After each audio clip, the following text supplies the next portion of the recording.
அல்லாஹுவின் அர்ஷுடன் தொடர்புடைய ஒரு ஆயத்து, புனிதமான குரானில் உள்ள ஒரு ஆயத்து.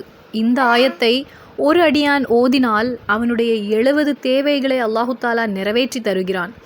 எதிரிகளின் தொல்லை, அது மனிதராக இருந்தாலும், மிருகமாக இருந்தாலும், ஜின்னாக இருந்தாலும், ஷைத்தானாக இருந்தாலும், அந்த எல்லா எதிரிகளின் தொல்லைகளிலிருந்து பாதுகாப்பை அல்லாஹு தாலா அந்த அடியானுக்கு கொடுக்கிறான்.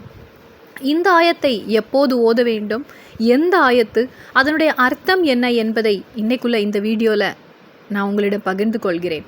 அதோடு சேர்த்து அல்லாஹுவின் ஒரு இஸ்மு, சக்தி வாய்ந்த இஸ்மு, மிக எளிதாக நாம் சொல்லக்கூடிய ஒரு அல்லாஹுவின் திருநாமம், தலையில் கை வைத்து நாம் ஓதும்போது கிடைக்கக்கூடிய பெரிய நன்மைகளையும் இன்னைக்குள்ள இந்த வீடியோவில் நான் உங்களிடம் பகிர்ந்து கொள்கிறேன். தொடக்கம் முதலே நீங்கள் இதை கேட்டு பாருங்கள், மற்றவர்களுக்கும் இதை சேர்த்து கொடுக்க மறந்து விடாதீங்க. அல்லாஹு தாலா நம்மை ஏற்றுக்கொள்வானாக. ஆமீன். அஸ்ஸலாமு அலைக்கும் வரஹ்மத்துல்லாஹி வபரகாத்துஹு. பிஸ்மில்லாஹி ரஹ்மான் ரஹீம். அல்ஹம்துலில்லாஹி வஸ்ஸலாம்.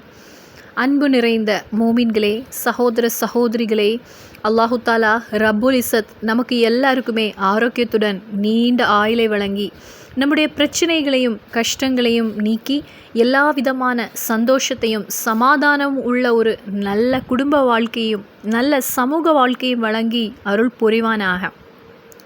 நம்முடைய பிள்ளைகளை எல்லாம் நல்லவர்களாகவும் சாலிகானவர்களாகவும் நல்ல பெண்களாகவும் ஆக்கி வளர்ப்பதற்கு இறைவன் அருள் புரிவானாக. அல்லாஹு தாலா நமக்கு சொர்க்கம் பெறும் பாக்கியசாலிகளில் நம்மையும் ஆக்குவானாக. ஆமீன் யா ரப்பல் ஆலமீன். எங்களுடைய கல்லூரியில் ஒரு ஆலிம் இருந்தாங்க. அந்த ஆலிமை நாங்கள் ரொம்ப ஆவலாக என்னென்ன செய்கிறாங்கன்னு கவனித்து கொண்டே இருப்போம். அவங்களுடைய தொழுகை முடித்த பிறகு எப்படி கை கட்டுறாங்க, எப்படி ருக்குக்கு செல்கிறாங்க, எப்படி சுஜூது செல்கிறாங்க, சுஜூதிலிருந்து எப்படி எழும்புறாங்க, எல்லாற்றையும் ரொம்ப ஆவலாக கவனித்துட்டே இருப்போம். அந்த நேரத்தில் தொழுகை முடித்த பிறகு அங்கேயே உட்காருவாங்க. தொழுகை முடித்து அஸ்ஸலாமு அலைக்கும் வரஹ்மத்துல்லா அப்படின்னு சலாம் முடித்த பிறகு அஸ்தக்ஃபிருல்லா போன்ற திக்ருகள், ஆயத்துல் குர்சி எல்லாவற்றையும் ஓதிவிட்டு அவங்களுடைய 5 விரல்களையும் அவங்க தலையில் வைத்து ஏதோ செய்வதை எனக்கு பார்க்க முடிந்தது. ஆனால் அவங்களுடைய தலையில் கட்டியிருந்த அந்த ஒரு ஹிஜாபுக்கு மேலே தொட்டு தொட்டு விரல்களை அசைப்பதை மட்டும் கவனிக்க முடிந்தது. ஒவ்வொரு தொழுகைக்கும் இதையே செய்து கொண்டே இருப்பாங்க. இது என்னன்னு அவங்கள்ட்ட கேட்கறதுக்கு கொஞ்சம் பயமாக இருந்தது. அப்படி ஒரு வருடம் சென்றது. அன்னைக்கு அந்த ஆலிமை என்னை அழைத்து என்கிட்ட கொஞ்சம் தண்ணீர் கொண்டு வருவியா அப்படின்னு கேட்டாங்க. சூடான தண்ணீர் வேண்டும் அப்படின்னு. அந்த தண்ணீர் கொண்டு வரக்கூடிய அந்த நேரத்திலேயே நான் மனதில் நினைத்தேன், இன்றைக்கி கண்டிப்பாக கேட்கணும்னு. நான் தைரியமாக அவங்கள்ட்ட கேட்டேன், நீங்கள் தொழுகை முடிந்த பிறகு தலையில் கை வைத்து ஏதோ சொல்கிறீங்கல்ல, அது என்ன, எனக்கும் கொஞ்சம் சொல்லித்தாங்க அப்படின்னு கேட்டேன். அப்போது அவங்க கூறினது, மகளே, இது சாதாரண ஒரு விஷயம் கிடையாது. இது பெரிய உஸ்தாதுகள், முன்னோர்கள், பெரியோர்கள் சொல்லி கொடுத்த ஒரு விஷயமாகும். எல்லாருமே வாழ்க்கையில் என்ன விரும்புகிறாங்கன்னு நீ கொஞ்சம் நினச்சி பாரு. யாருமே கஷ்டப்படணும், பிரச்சனையில் இருக்கணும், பணத்துக்காக துன்பப்படணும் அப்படின்னு நினைக்க மாட்டாங்க.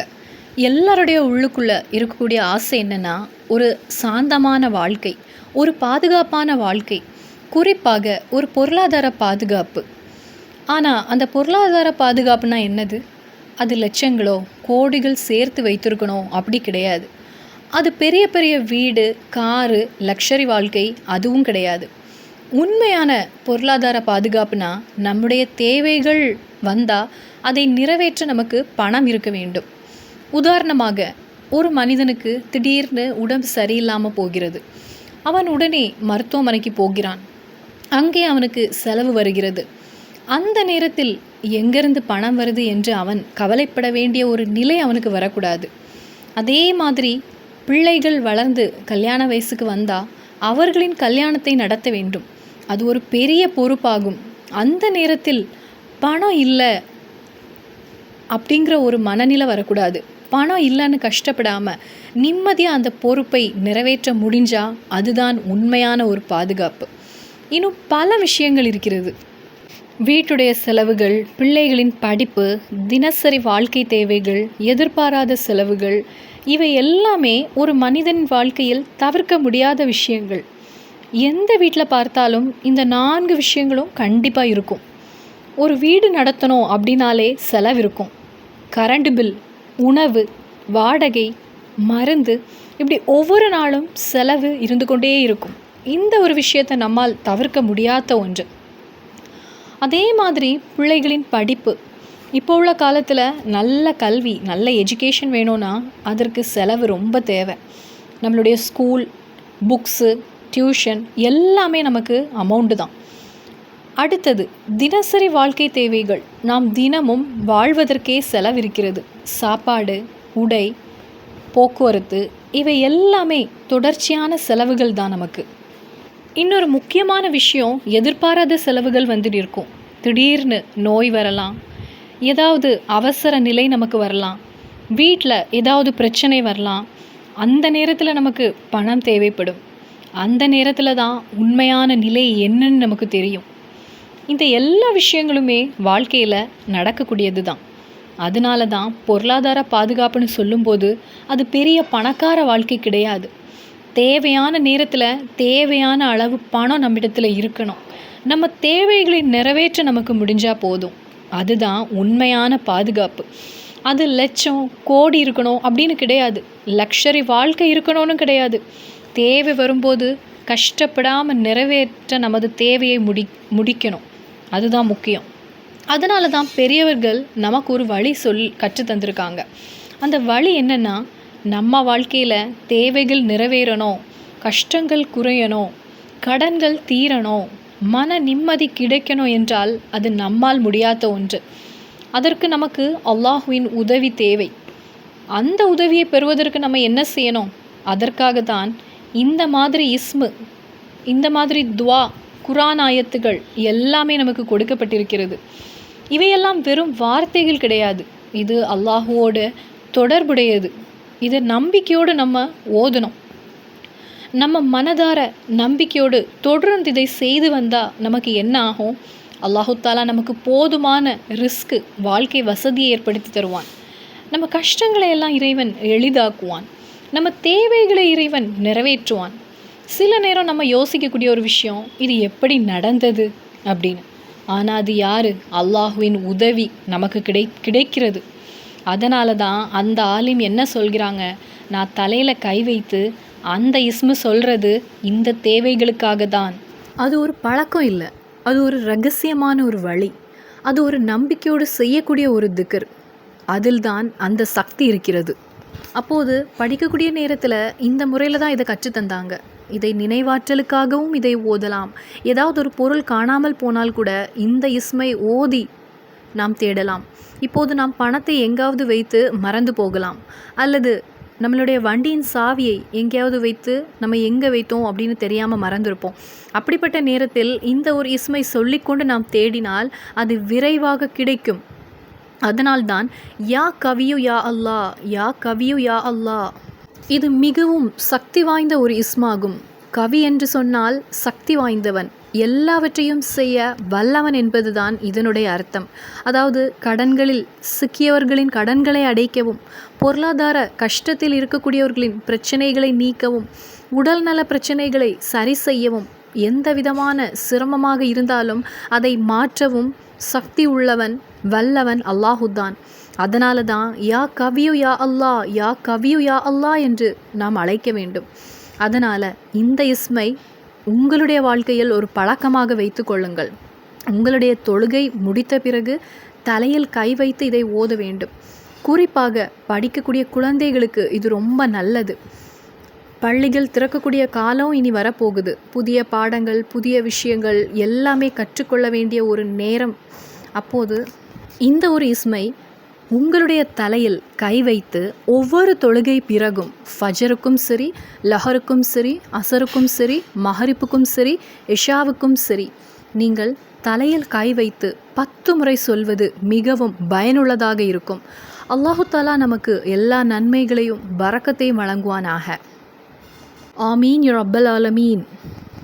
இனி நாம் எல்லாரும் இந்த உலகத்தில் ஏன் வாழ்கிறோம் அப்படின்னு கொஞ்சம் யோசித்து பார்க்க வேண்டும். நாம் ஏன் வாழ்கிறோம்? ஏன் நாம் தொழுகை செய்கிறோம்? ஏன் நோன்பு நோக்கிறோம்? இதற்கு எல்லாவற்றிற்குமே ஒரு பதில்தான் உள்ளது. சொர்க்கத்திற்கு செல்ல வேண்டும் என்பதற்காக. சிறிய குழந்தையிடம் கேட்டாலும் சரி, பெரியவர்களிடம் கேட்டாலும் ஏன் தொழுகை செய்கிறோம்? எல்லாவற்றிற்கும் ஒரே பதில்தான், சொர்க்கத்திற்கு செல்ல வேண்டும் என்பதே. அதனால்தான் நாம் அனைவருமே சொர்க்கத்தை விரும்பக்கூடியவங்க. எப்படியாவது சொர்க்கத்திற்கு சென்றுவிட வேண்டும் அப்படின்னு நினைக்கிறோம். ஆனால் அப்படியே சென்றுவிட வேண்டும் என்பது கிடையாது.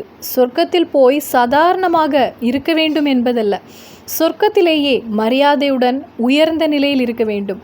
நல்ல நிலை, உயர்ந்த தரம், அதுதான் நாம் விரும்ப வேண்டியது. ஒரு மனிதனை பற்றி சொல்லப்படுவது என்னவென்றால், அவன் சொர்க்கத்துக்கு செல்கிறான். சொர்க்கத்தில் சென்ற பிறகு அவன் பாதுகாப்பாக இருக்கிறான், நரகத்திலிருந்து காப்பாற்றப்பட்டவன். ஆனால் அவனுக்குள்ளே ஒரு வருத்தம் வருமாம். அந்த வருத்தம் என்ன தெரியுமா? அவருடன் இருந்தவர்கள், அவரோடு இருந்த நண்பர்கள் அந்த மனிதனை விட உயர்ந்த நிலையில் இருப்பாங்களாம். அவர்கள் உயர்ந்த இடத்தில் இருப்பதை பார்க்கும்போது இந்த அடியானுக்கு தோணுமா, அவருக்குள்ளே ஒரு எண்ணம் வரும், நான் இன்னும் கொஞ்சம் செய்திருந்தால், இன்னும் கொஞ்சம் முயற்சி செய்திருந்தால் நானும் இந்த உயர்ந்த நிலையை அடைந்திருப்பேனே என்று. இந்த ஒரு உணர்வு வருத்தத்தை ஏற்படுத்தும். இதுபோல தான் நாம் இந்த உலகத்திலேயே பார்க்கிறோம். 2 பேர் ஒன்றாக படித்திருக்கலாம். ஒரே இடத்தில் உட்கார்ந்து படித்தவர்கள், ஒரே கோச்சிங்க்கு போனவங்க, ஒரே புத்தகத்தை வாங்கி படித்தவங்க.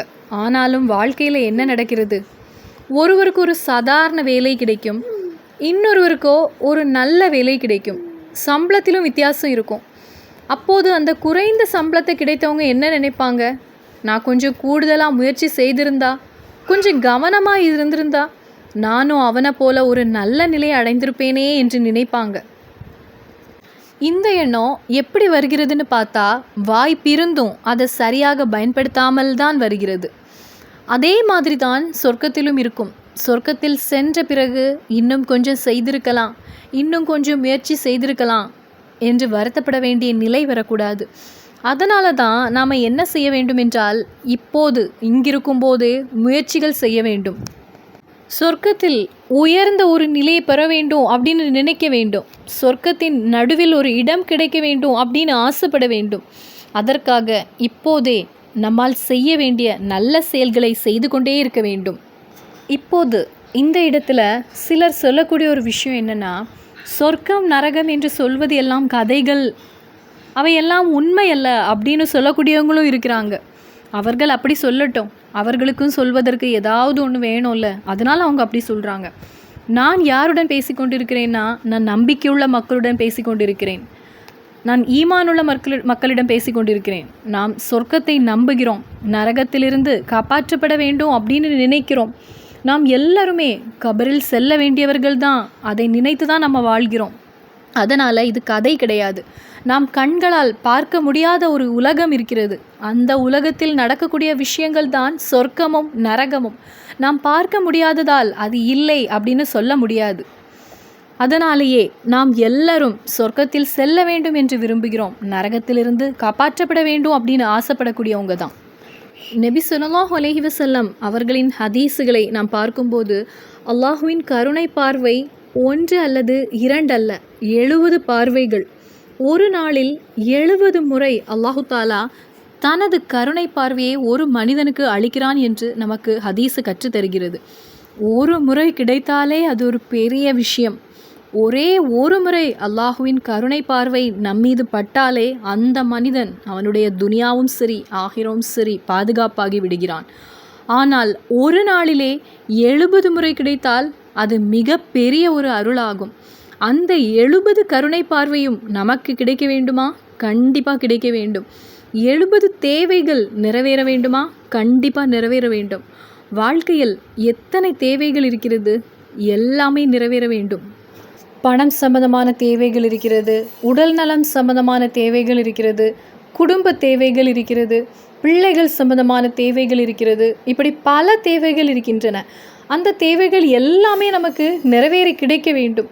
எதிரிகளின் துன்பங்களிலிருந்து நமக்கு பாதுகாப்பு கிடைக்க வேண்டும். அது மனிதராக இருந்தாலும் சரி, அல்லது வேறு எந்த உருவமாக இருந்தாலும் சரி, எதிரிகளிடமிருந்தும் நமக்கு துன்பம் வரக்கூடாது.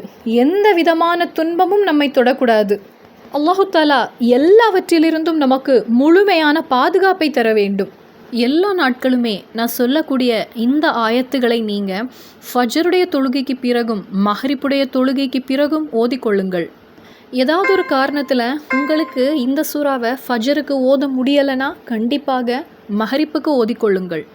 ஒருவேளை மகரிப்புக்கு செய்ய முடியலைன்னா ஃபஜருடைய நேரத்தில் ஏதாவது ஒரு நேரத்தில் இதை ஓதிக்கொள்ளுங்கள். இது குர்ஆன் ஆயத்தாகும். அதனால் இதனுடைய பலன் 100% உறுதியானதாகும், கேரண்டியான விஷயமாகும். இரண்டாவது, சூரா ஆல் இம்ரானில் 19வது ஆயத்தில் முதல் வரி மட்டும் இன்ன தீன இந்தல்லாஹில் இஸ்லாம், இந்த ஒரு வரி இன்ன தீன இந்தல்லாஹில் இஸ்லாம், நிச்சயமாக இறைவனிடத்தில் ஏற்றுக்கொள்ளக்கூடிய ஒரே ஒரு மதம் அது புனித இஸ்லாம் ஆகும். அதான் இந்த ஆயத்துடைய அர்த்தம். அடுத்தது, நான் பல வீடியோக்களில் சொல்லியிருந்த ஆயத்து தான், நாம் ஓதுன ஆயத்து தான் சூரத்து ஆல் இம்ரானில் 26வது ஆயத்து, குலில்லா உம்ம மாலிகல் முல்கி தோத்தில் முல்க, அந்த ஒரு ஆயத்து. முதலில் ஃபாத்திஹா, இரண்டாவது ஆல் இம்ரானில் 19வது ஆயத்து, அதன் பின்பு ஆல் இம்ரானில் 26வது ஆயத்து குலில்லா உம்ம மாலிகல் முல்கி, கடைசி ஆயத்து ஆயத்துல் குர்சி. இந்த ஆயத்துக்களை பற்றி நமக்கு கிதாபில் காண முடிகிறது. இறைவனுடைய அர்ஷோடு தொடர்பு கொண்ட ஆயத்துகளாகும் இது. இந்த ஆயத்துகளுக்கும் அல்லாஹு தாலாவுக்கும் இடையில் எந்த மறைவும் கிடையாது. இந்த ஆயத்துகள் இறைவனுடைய அர்ஷுடன் தொடர்பு கொண்ட ஆயத்துகளாகும். இந்த ஆயத்துகள் இறைவனிடத்தில் கூறுமாம், எங்களை படைத்த ரப்பே, நாங்கள் கொஞ்சம் பூமிக்கு சென்றுவிட்டு வருகிறோம் என்று, எங்களை பூமிக்கு அனுப்புங்கள் என்று இறைவனிடத்தில் கூறுமாம். அப்போது அல்லாஹு தாலா கூறுவானாம், நீங்கள் போங்கள், யார் இந்த ஆயத்துக்களை ஓதுகிறாங்களோ அவர்களிடத்தில் சென்று அவர்களுக்கு சந்தோஷமான செய்தியை நீங்களே சொல்லுங்கள் என்று. அதனால் இந்த ஆயத்துக்களை ஓதுபவர்களுக்கு அல்லாஹுவின் கருணை கிடைக்கும். 70 தேவைகள் நிறைவேறி கிடைக்கிறது. அல்லாஹுவின் 70 ரஹ்மத்தின் பார்வைகள் அவனின் மேல் படுகிறது. எதிரிகளின் துன்பத்திலிருந்து பாதுகாப்பு கிடைக்கிறது. இன்னும் ஏராளமான நன்மைகள். அதனால் இதை நாம் எழுதி கொண்டோ அல்லது மனப்பாடம் செய்தோ அல்லது ஸ்க்ரீன்ஷாட் எடுத்தோ தினமும் ஃபஜருக்கு பின்னதாகவும் மஹரிப்புக்கு பின்னதாகவும் ஓதிக்கொள்ளுங்கள். இந்த ஆயத்துக்களை குறைந்தது 10 முறையாவது ஓதிக்கொள்ளுங்கள். இந்த ஆயத்துக்களை ஓதிய பிறகு நல்ல முறையில் இறைவனிடத்தில் உங்கள் தேவைகளை நீங்கள் கூறி துவா செய்யுங்கள். அல்லாஹு தாலா உங்களுடைய தேவைகள் நிறைவேற்றி தருவான். அல்லாஹு தாலா நமக்கும் உங்களுக்கும் நமது குடும்பத்தினருக்கும் இந்த விஷயங்களை வாழ்க்கையில் நடைமுறைப்படுத்துவதற்கு தௌஃபீக் புரிவானாக. அல்லாஹு தாலா நமக்கு இரு உலகிலும் நன்மையும் பரக்கத்தையும் தருவானாக. ஆமீன் யா ரப்பல் ஆலமீன். இன்னும் இன்ஷா அல்லாஹ் நாம் சந்திப்போம் வேறொரு வீடியோவில். அஸ்ஸலாமு அலைக்கும் வரஹ்மத்துல்லாஹி வபரகாத்துஹு.